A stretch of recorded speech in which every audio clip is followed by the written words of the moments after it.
Bonjour, alors je vous parle du trajet Tarn-et-Garonne-Paris, puisque je viens d'emménager récemment dans le Tarn-et-Garonne, dans une grande maison qui donne sur une vue magnifique sur la nature, avec des petits animaux, tout ça.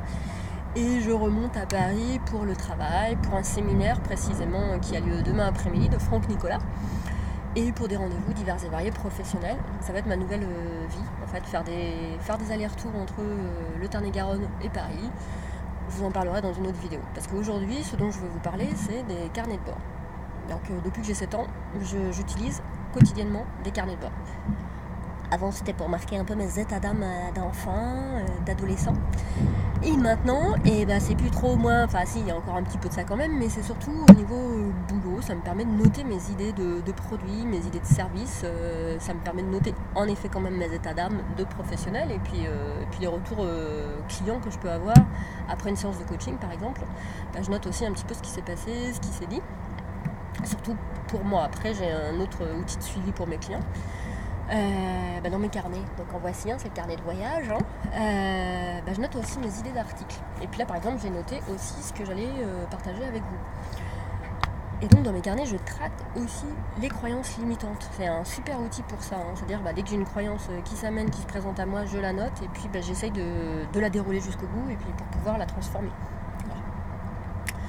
Donc en général, la façon dont je procède pour bosser sur ces carnets-là, c'est le matin, je me rends dans un café le plus proche de mon domicile. Alors actuellement, j'ai pas encore trouvé le bar, puisque je viens d'arriver dans le Tarn-et-Garonne, mais je ne saurais tarder à en trouver un.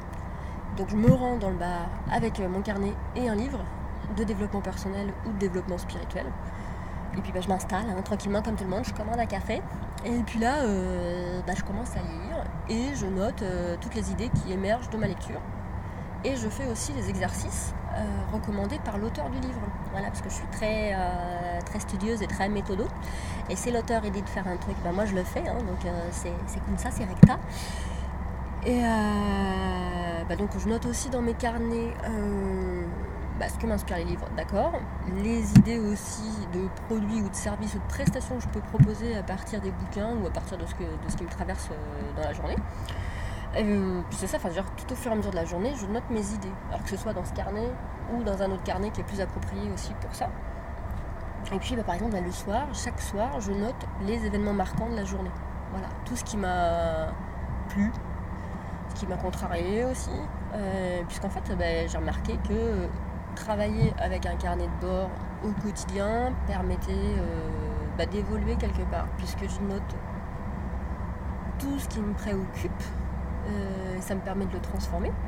Je note aussi tout ce qui m'interpelle, tout ce qui me plaît, tout ce qui m'intéresse, et puis je reviens régulièrement dessus pour voir un petit peu comment moi j'ai pu évoluer par rapport aux choses que j'ai notées, et puis pour reprendre les idées de produits pour pouvoir les déployer, les développer.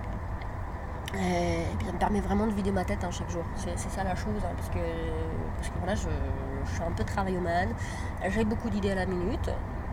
En même temps, je suis quelqu'un de très posé, très calme. Voilà, si ça vous intéresse de savoir qui je suis.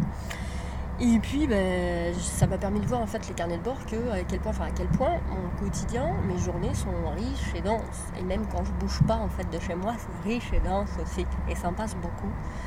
Au niveau de mental, au niveau du corps, au niveau du ventre, au niveau du cœur, à tous les niveaux, avec les gens tout le temps. C'est vraiment, voilà, c'est un outil de régulation aussi, un outil de suivi.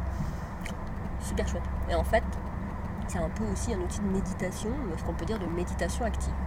Donc là, moi, le conseil du jour, c'est ayez sur vous un carnet et notez vos idées dedans. Voilà. À très bientôt.